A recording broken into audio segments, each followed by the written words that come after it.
بسم اللہ الرحمن الرحیم۔ السلام علیکم، میں ہوں یاسمین نغمی۔ ہمیشہ کی طرح پروگرام کا آغاز 1:29 پر ہو رہا ہے۔ آج کا پروگرام بہت ہی خاص ہے، لیکن پہلے سنیے آج کے پروگرام کا پیش لفظ۔ جناب ابوالحسن نغمی۔ یہ کہانی شروع ہوتی ہے وزیر منزل لکھنؤ سے۔ ترقی پسند تحریک کا آغاز تھا۔ سجاد ظہیر لندن سے اپنی تعلیم مکمل کر کے لکھنؤ واپس آ چکے تھے اور انہوں نے آتے ہی ترقی پسند تحریک کے اجلاس شروع کر دیے۔ تو ایک اجلاس بالکل ابتدائی حالت میں تھا۔ مجاز بھی وہاں بیٹھے ہوئے تھے اور یہ لطیفہ سوائے میں نے کسی اور سے نہیں سنا ہے، بہت ہی یادگار لطیفہ۔ تو مجاز صاحب بالکل گم سم اپنی شیروانی کی جیب میں سے ہاتھ ڈال کے مونگ پھلیاں کھا رہے تھے، بالکل یکسر بیگانہ۔ تو سجاد سے رہا نہ گیا، سجاد کہنے لگے مجاز صاحب آپ کیا سوچ رہے ہیں؟ تو مجاز نے کہا میں یہ سوچ رہا ہوں کہ ہمارے بزرگ رہتے تو تھے جھونپڑوں میں اور خواب دیکھتے تھے محلوں کے، اور اب ہم آپ مجاز صاحب اور سب جو بھی یہاں موجود ہیں یہ سب رہتے ہیں محلوں میں اور خواب دیکھتے ہیں جھونپڑوں کے۔ تو یہ تھی وزیر منزل، اور یہاں سے ہر حالت میں قائم ہو کے رہی۔ بڑی مخالفتیں برداشت کرنا پڑی، بہت جیل جانا بالکل معمول ہو چکا تھا۔ بہت سے لوگ جیل گئے اور بہت سے لوگ جو جیل نہیں گئے انہوں نے بھی بڑی طرح کی صعوبتیں برداشت کی۔ یہ انجمن کیا تھی اور کیا نہیں تھی جو جی چاہے کہہ لیجئے، لیکن ایک بات طے شدہ تھی، اور وہ تھی کہ یہ انجمن سرمایہ دارانہ نظام کے بے حد خلاف تھی، اور اس کا سارا دار و مدار جو تھا وہ اسی بات پر تھا، اور اسی سلسلے میں سارے سلسلے شروع ہوئے تھے۔ سن 1935 میں اس کا قیام عمل میں آیا، اور پھر لکھنؤ سے ہوتی ہوئی یہ بہت جلد لاہور پہنچی، حیدرآباد دکن پہنچی، اور اس کی شاخیں بنتی ہی چلی گئیں۔ اردو کی اتنی بڑی انجمن، یہ بھی حقیقت ہے، اردو کی اتنی بڑی انجمن پھر کبھی نہ بن سکی۔ اس انجمن سے وابستہ اہل قلم آئے دن ماسکو جاتے رہتے تھے، ان کو بلایا جاتا تھا، ان کی دعوتیں ہوتی تھیں، ان کو خطابات دیے جاتے تھے۔ ترقی پسندی کیا ہے کیا نہیں ہے، اس پر آئے دن داتا کلکل اور مباحثے ہوا کرتے تھے۔ مولانا حسرت موہانی انجمن کے باقاعدہ ممبر تھے۔ جی ہاں، آپ ذرا ان کی سفید داڑھی کا تصور کیجئے، اور ان کی چھڑی کا، اور ان کی شیروانی کا، اور پھر انجمن ترقی پسند مصنفین۔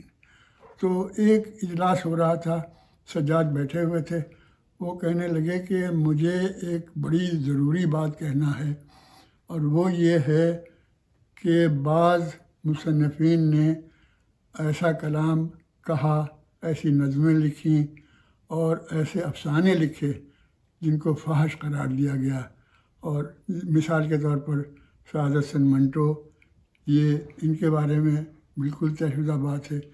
اسی طریقے سے اور بہت سے لوگ ہیں۔ تو مولانا حسرت موہانی بیٹھے ہوئے تھے، وہ کہنے لگے ایک بات میں کہنا چاہتا ہوں، وہ یہ ہے کہ بھائی دیکھو، ہلکی ہوسناکی غزل میں ہونا چاہیے۔ بس قیامت آ گئی کہ مولانا یہ آپ کہہ رہے ہیں؟ کہتے ہیں کیوں بھائی، میری ساری شاعری آپ دیکھ لو، ہلکی ہوسناکی۔ تو سجاد ظہیر ڈٹ گئے اور وہ بہت بڑا لیکچر دیا۔ جب وہ کہہ چکے کہ میں آپ کو ایک شعر سناتا ہوں اور رخصت چاہتا ہوں، تو انہوں نے چھڑی سنبھالتے ہوئے کہا حائل رہی جو ان کی رضائی تمام رات، حائل رہی جو ان کی رضائی تمام رات، اس غم سے ہم کو نیند نہ آئی تمام رات۔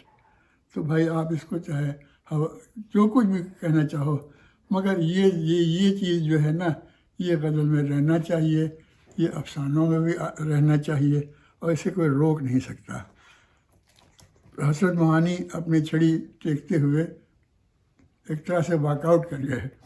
جب وہ چلے گئے تو سجاد ظہیر بہت دیر تک کے برسے اور گرجے اور کہنے دیکھیے صاحب، یہ اس طرح کے مولانا لوگ جو ہیں نا، یہ ہمارے لیے الگ مسئلہ بنے ہوئے ہیں۔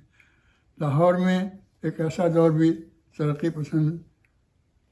پسندوں کی انجمن میں آیا کہ باقاعدہ یعنی ایک قرارداد پاس کی گئی، اور وہ یہ تھی کہ ترقی پسند ادب کے جو لوگ ہیں ان کو صحیح معنوں میں ترقی پسند ہونے کی ضرورت ہے، اور ترقی پسند رسالے جو ہیں، مثال کے طور پر ادب لطیف، تو ادب لطیف تو بالکل ترقی پسندوں کے مقاصد کے لیے نکالا گیا تھا، اور اب مرزا ادیب صاحب اس کے ایڈیٹر ہیں، وہ خود ترقی پسند مصنفین کے ممبر ہیں، لیکن ان کو کوئی خیال نہیں ہے، ہر طرح کے یعنی یہ قرۃ العین حیدر کے افسانے چھاپ دیتے ہیں، غضب خدا کا، کہاں قرۃ العین حیدر، کہاں ترقی پسند تحریک، تو یہ قصے تو نہیں چلیں گے۔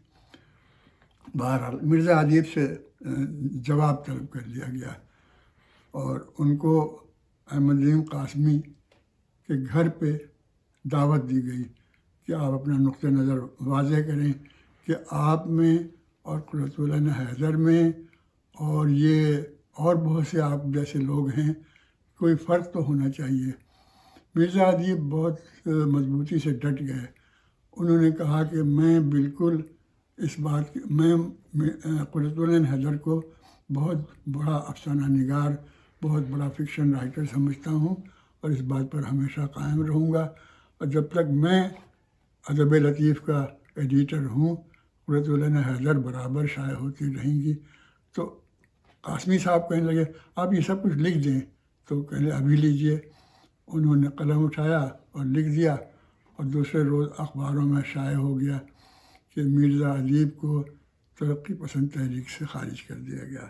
پر یہی سب کچھ ہوتا رہا، لیکن یہ حقیقت ہے کہ اتنی بڑی انجمن پہلے کبھی قائم نہیں ہوئی، اور شاید مستقبل ہی اس کا جواب دے سکے گا کہ ایسی انجمن دوبارہ قائم ہو سکے گی یا نہیں۔ سردار جعفری صاحب کی نظم ہے، اس کا عنوان ہے فیض کے نام۔ انہوں نے اس وقت لکھی تھی جب فیض صاحب لاہور جیل میں تھے، اور یہ نظم سردار جعفری کے شعری مجموعے پتھر کی دیوار میں شامل ہے، اور یہ تمام پتھر کی دیوار کی نظمیں اس وقت لکھی گئیں جب سردار جعفری خود جیل میں تھے۔ اس نظم کو سن کر آپ یہ محسوس کریں گے کہ دو ترقی پسند دوستوں کے بیچ میں ذہنی اور قلبی جو قربت تھی، ہم آہنگی تھی، اس کا اندازہ ہوتا ہے اس نظم سے۔ فیض کے نام۔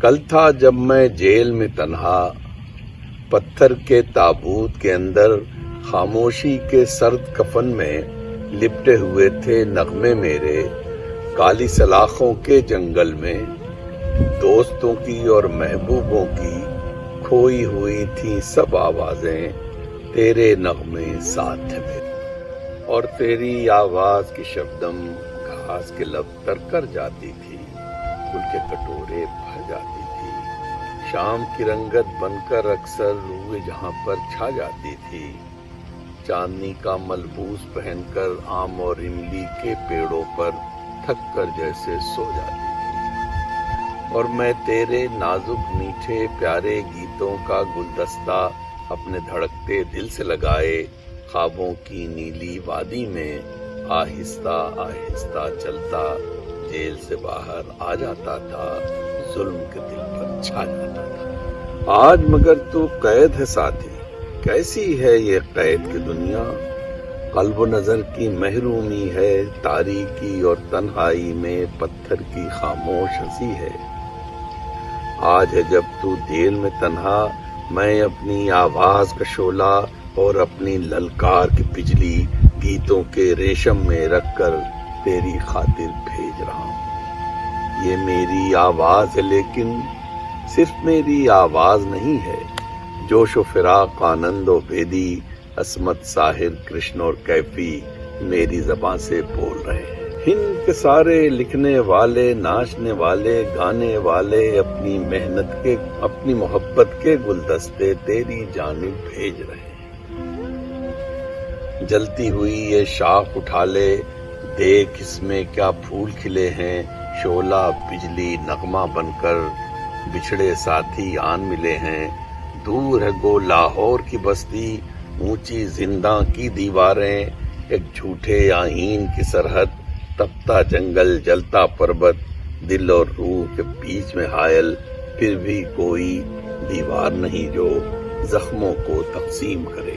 اپنا مقصد ایک ہے ساتھی، اس مقصد کے آگے سارے ظالم، دشمن، ڈاکو، قاتل سہمے ہیں، گھبرائے ہوئے ہیں۔ بستی بستی، جنگل جنگل، ظلم کے بادل چھائے ہوئے ہیں۔ زنجیروں کے کالے حلقے ناک ہیں پن پھیلائے ہوئے ہیں۔ ظلم سے لیکن ڈرنا کیسا، موت سے پہلے مرنا کیسا۔ بول کی لب آزاد ہیں تیرے، بول زبان اب تک تیری ہے، بول کہ کس قاتل کا دامن خون بہاراں سے رنگی ہے۔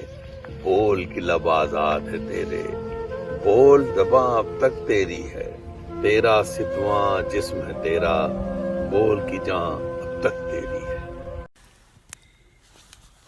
ہندوستانی یعنی ہندی اور اردو فکشن کی معروف شخصیت، جامعہ ملیہ یونیورسٹی کے سابقہ پروفیسر ڈاکٹر اصغر وجاہت کا ماننا ہے کہ ترقی پسند تحریک ختم نہیں ہوئی، بلکہ اس کا سفر آج بھی جاری ہے۔ ہر چند اب اس تحریک کے نام لیوا خال خال رہ گئے ہیں، مگر آج بھی انہی موضوعات پر افسانے بھی لکھے جا رہے ہیں اور شاعری بھی ہو رہی ہے۔ مزدور کا استحصال ہو یا عورتوں کے حقوق کا، جب بھی استحصال کی بات ہوگی تحریک کے اثرات نظر آئیں گے۔ جناب آج ترقی پسند تحریک ایک نئے طور پر ہمارے سامنے آ رہی ہے۔ ہندوستان میں کم از کم 3 ایسی انجمنیں ہیں جو اپنے آپ کو ترقی پسند کہتی ہیں، اور ان سب کی جڑ یعنی یہ سب جنمی ہیں، یہ سب پیدا ہوئی ہیں ترقی پسند تحریک سے۔ اس میں کوئی شک نہیں کہ ترقی پسند تحریک نے زندگی کو دیکھنے کا ایک نیا نظریہ پیش کیا تھا، ایک ایسا نظریہ جس سے آپ اتفاق بھی کر سکتے ہیں اور آپ کی نا اتفاقی بھی ہو سکتی ہے، لیکن یہ نہیں کہہ سکتے کہ یہ نیا نظریہ نہیں ہے۔ تو جناب، آج ہندوستان میں ترقی پسند تحریک نہ صرف یہ کہ وہ 3 حصوں میں بٹی ہوئی ہے، بلکہ یہ ہے کہ اس کے اپنے فورم ہیں، اپنے رسالے ہیں، اور آج کی تاریخ میں یعنی پچھلے 5-7 سال سے ہم یہ دیکھتے ہیں کہ جو سیاسی حالات ہندوستان میں بن گئے ہیں، ان سیاسی حالات میں ان لوگوں کے لیے کچھ تھوڑی دشواریاں زیادہ پیدا ہو گئی ہیں، کیونکہ جس طرح سے فریڈم آف ایکسپریشن ہوا کرتا تھا، تو اس کے اوپر کچھ تھوڑا سا لگتا ہے کہ کئی طرح سے اس کے اوپر پابندیاں جو ہیں وہ عائد ہیں، اور اس طرح سے ایسا تو میں نہیں کہوں گا کہ انہوں نے اپنی ایکٹیویٹیز کو بند کر دیا ہے، ایکٹیویٹیز جاری ہیں،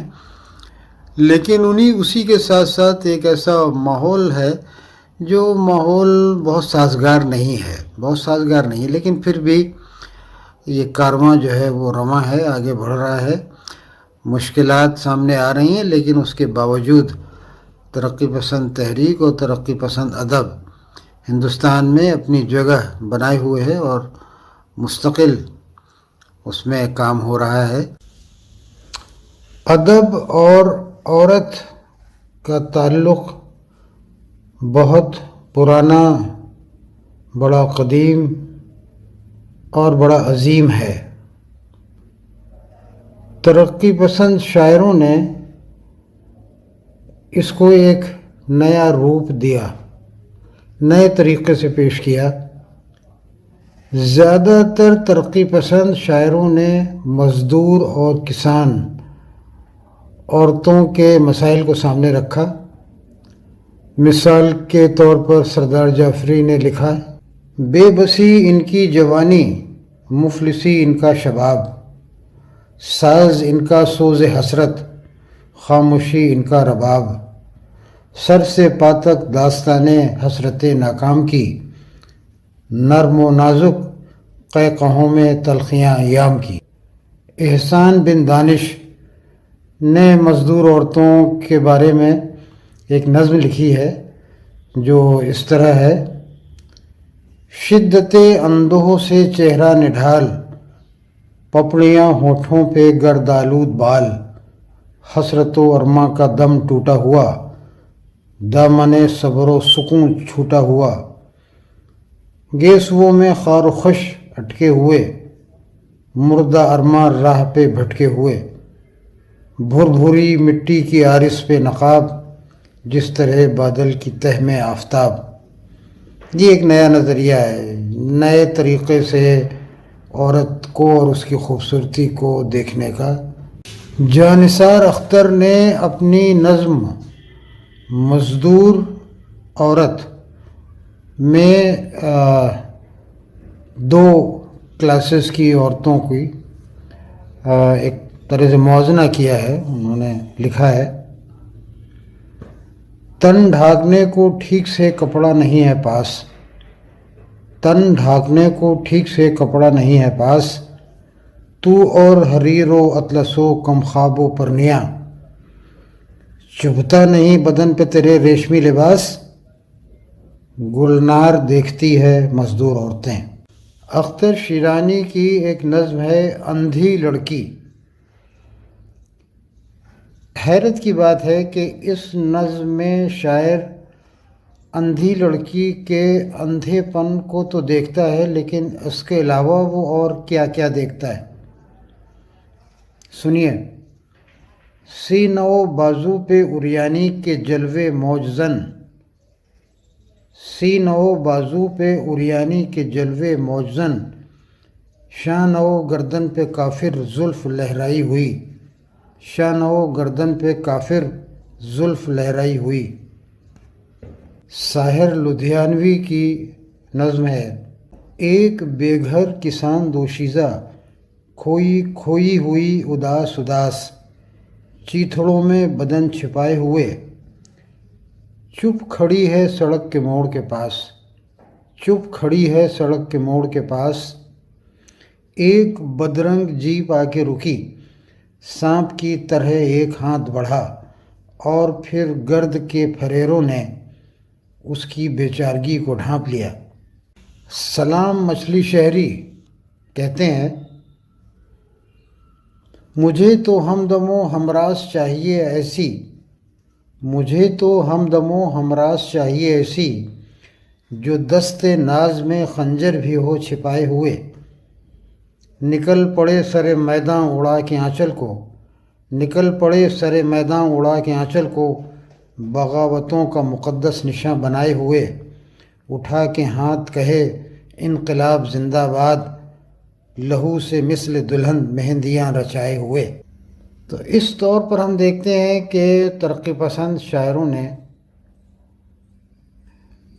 عورت محبت کے سلسلے میں کس طرح کے نظریات کا اظہار کیا ہے،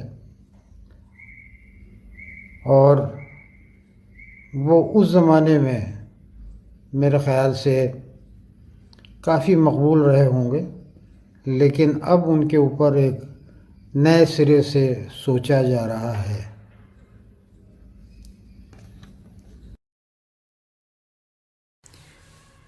آج کے نوجوان شاعر شعیب کیانی یہ تو دعویٰ نہیں کرتے کہ وہ ترقی پسند شاعر ہیں، مگر ان کی یہ نظم سنیے اور دیکھیے کہ انداز اور اسلوب وہی ہیں۔ نظم کا نام ہے بے حیا۔ مشہور شاعر اور نغمہ نگار جاوید اختر صاحب نے جب ان کی یہ نظم کو پڑھا تو انہوں نے ٹویٹ کیا کہ کاش یہ نظم انہوں نے کہی ہوتی۔ شعیب کیانی، جن کی شاعری میں رومانوی اور معاونیت کے ساتھ بائیں بازو کے نظریات کی بھرپور ترویج کرتی ہے، انہوں نے اپنی اس نظم کو خاص طور پر سول کے لیے میری فرمائش پہ ریکارڈ کیا، جس کے لیے ہم ان کے بے حد شکر گزار ہیں۔ آپ بھی سنیے۔ نظم بے حیا۔ ہم ہی تو ہیں وہ جو طے کریں گے کہ ان کے جسموں پہ کس کا حق ہے۔ ہم ہی تو ہیں وہ جو طے کریں گے کہ کس سے ان کے نکاح ہوں گے۔ یہ کس کے بستر کی زینتیں ہیں؟ وہ کون ہوگا جو اپنے ہونٹوں کو ان کے جسموں کی آب دے گا؟ بھلے محبت کسی کے کہنے پہ آج تک ہو سکی نہ ہوگی، مگر یہ ہم طے کریں گے ان کو کسے بسانا ہے اپنے دل میں۔ ہم ان کے مالک ہیں، جب بھی چاہیں انہیں لحافوں میں کھینچ لائیں اور ان کی روحوں میں دانت گاڑیں۔ یہ ماں بنے گی تو ہم بتائیں گے ان کے جسموں نے کتنے بچوں کو ڈھالنا ہے۔ ہمارے بچوں کے پیٹ بھرنے اگر یہ کوٹھے پہ جا کے اپنا بدن بھی بیچیں تو ہم بتائیں گے کس کو کتنے میں کتنا بیچیں۔ ہم ہی کو حق ہے کہ ان کے گاہک جو خود ہم ہی ہیں سے ساری قیمت وصول کر لیں۔ ہم ہی کو حق ہے کہ ان کی آنکھیں، حسین چہرے، سنہرے پاؤں، سفید رانے، دراز زلفیں اور آتشیں لب دکھا دکھا کر کریم صابن، سفید کپڑے اور آم بیچیں، دکان چلائیں، نفع کمائیں۔ ہم ہی تو ہیں جو یہ طے کریں گے یہ کس صحیفے کی کون سی آیتیں پڑھیں گی۔ یہ کون ہوتی ہیں اپنی مرضی کا رنگ پہنے، اسکول جائیں، ہمیں پڑھائیں۔ ہمیں بتائیں کہ ان کا رب بھی وہی ہے جس نے ہمیں بنایا، برابری کے سبق سکھائیں۔ یہ لونڈیاں ہیں، ہمارے پیروں کی جوتیاں ہیں۔ یہ کون ہوتی ہیں اپنی مرضی سے جینے والی؟ بتانے والے ہمیں یہی تو بتا گئے ہیں، جو حکمرانوں کی بات ٹالیں، جو اپنے بھائی سے حصہ مانگیں، جو شوہروں کو خدا نہ سمجھیں، جو قدر مشکل سوال پوچھیں، جو اپنی محنت کا بدلہ مانگیں، جو آجروں سے زبان لڑائیں، جو اپنے جسموں پہ حق جتائیں، وہ بے حیا ہیں، وہ بے حیا ہیں۔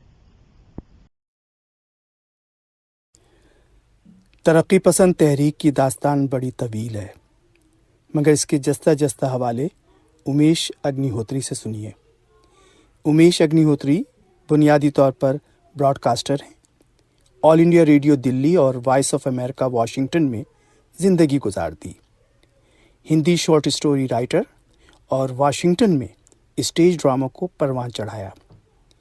اپنی عمدہ ہدایت کاری میں ہندوستانی اور پاکستانی شائقین کو لاتعداد اچھے اور ایسے ڈرامے دکھائے جن میں ترقی پسند رجحانات کو اجاگر کیا گیا۔ اس وقت وہ ترقی پسند تحریک کے سفر کی داستان مختصراً سنا رہے ہیں۔ آداب۔ ترقی پسند تحریک لیفٹسٹ اور مارکسسٹ آئیڈیالوجی کے اثر اور نظریے سے جنمی تحریک مانی جاتی ہے۔ اس سے جڑے لوگوں کا نظریہ ڈائلیکٹیکل ہونا ضروری ہے، جس کے تحت کچھ بھی سپریم یا ہولی سیکروسینٹ نہیں ہے۔ کسی ایبسٹریکٹ کردار یا مذہبی سوچ کا سہارا لے کر فیصلے نہیں کیے جاتے۔ تو اردو ادب میں جن ادیبوں نے یہ راستہ چنا، سوچنے کا یہی طریقہ اپنایا، وہ کہتے تھے سماج کی سمسیاؤں کا سولوشن سماج میں سے ہی نکالا جا سکتا ہے۔ اس تحریک کا سوویت یونین سے گہرا تعلق ہے۔ جب 1970 میں روس میں ریولوشن ہوا، ہندوستان میں لوگوں نے دیکھا کہ وہاں مزدور، کسان اور انٹلیکچوئلز نے مل کر جاگیردارانہ نظام ختم کر دیا ہے، تو ترقی پسند لوگوں کو بھی لگا کہ ان کے ملک میں یہی کام وہ بھی سر انجام دے سکتے ہیں. روٹی, کپڑا اور مکان کی سمسیایں حل کی جا سکتی ہیں. تو انڈیا میں سوشلسٹ سوچ کی طرف رجحان بڑھا. اسی کے نتیجے میں یہ تحریک وجود میں آئی سن 1920 میں. 1929 میں دنیا مہامندی کی لپیٹ میں آئی. لوگوں کا جیون تہس نہس ہو گیا. لیکن ویسے حالات روس میں پیدا نہیں ہوئے. نتیجہ سوشلسٹ خیالات نے ہر دل میں اور بھی گھر کر لیا. جواہر لال نہرو نے کہا کہ میں سماج وادی ہوں, میں ڈیموکریٹ ہوں, اور پروگریسو سوچ کے رائٹر بھی اس سے جڑے. وہ کاریگر بن گئے قلم کے. قلم کے کاریگروں اٹھو, قلم کے محنت کشو اٹھو, قلم کے جادوگروں اٹھو, تمہیں ملی ہے انمول لیکھنی, سودا نہیں کرو. کچھ اور مثالیں.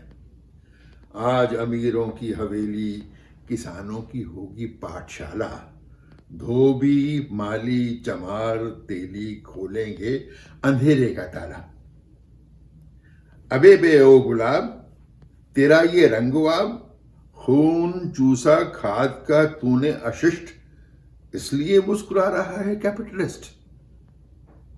پریم چند نے تو جو اردو میں لکھتے تھے جنتا تک پہنچنے کے لیے ہندی کو اپنایا اور اسے سنسکرت کے دبدبے سے آزاد کیا. ان کی رائٹنگ کے سبجیکٹ سب جانتے ہیں, تھے سماجی, ان کے سولوشن پروگریسو. اثر اتنا گہرا کہ پروگریسو موومنٹ کے پہلے اجلاس کی صدارت انہیں سونپی گئی. ناٹک یعنی ڈرامے کی فارم تو خاص طور پر ایک نیا تیور لے کر ابھری.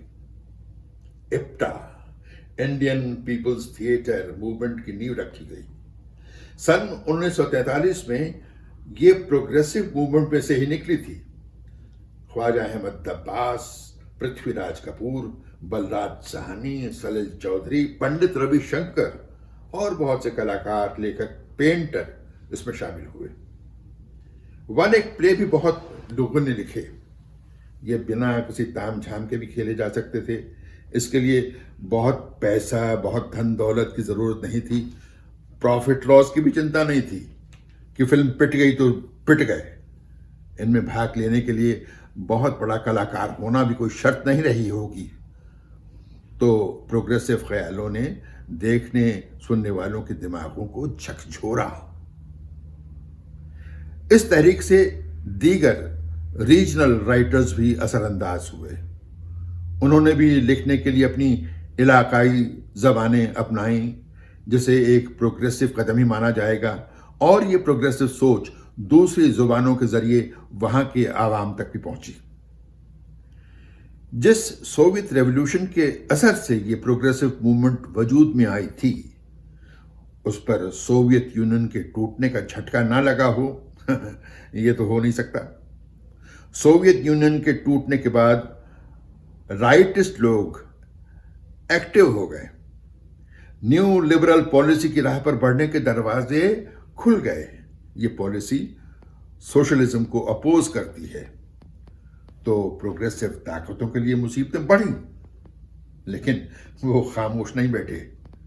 جیسے کشمیری شاعر رحمان راہی نے کہا, جب تنگ نظریے والے پاور میں آ جاتے ہیں, کرسی نشین ہو جاتے ہیں, تو چنتا کرنے کی وجہ تو ہے ہی. ادیبوں نے اکادمی سے ملے پرسکار لوٹانے شروع کیے. پروگریسو ہونے کا رشتہ بہت حد تک لکھنے پڑھنے کی تہذیب سے بھی ہے. کچھ پڑھا, پڑھنے کے بعد کتاب بند کی, کچھ سوچا وچارا. الیکٹرانک میڈیا کی طرح نہیں جو توقع کرتا ہے کہ بولنے کا حق تو اسی کو ہے, عوام کا کام ہے صرف سننا. یہ الیکٹرانک میڈیا سب پر حاوی ہو گیا. یہ ہلکی پھلکی موسیقی, انٹرٹینمنٹ کے ریلیجس پروگرام پروسے جانے لگے جو بڑھتے ہی جا رہے ہیں. اب تو سب کچھ ایک بات سے ہی طے ہوتا ہے, کیا بکتا ہے,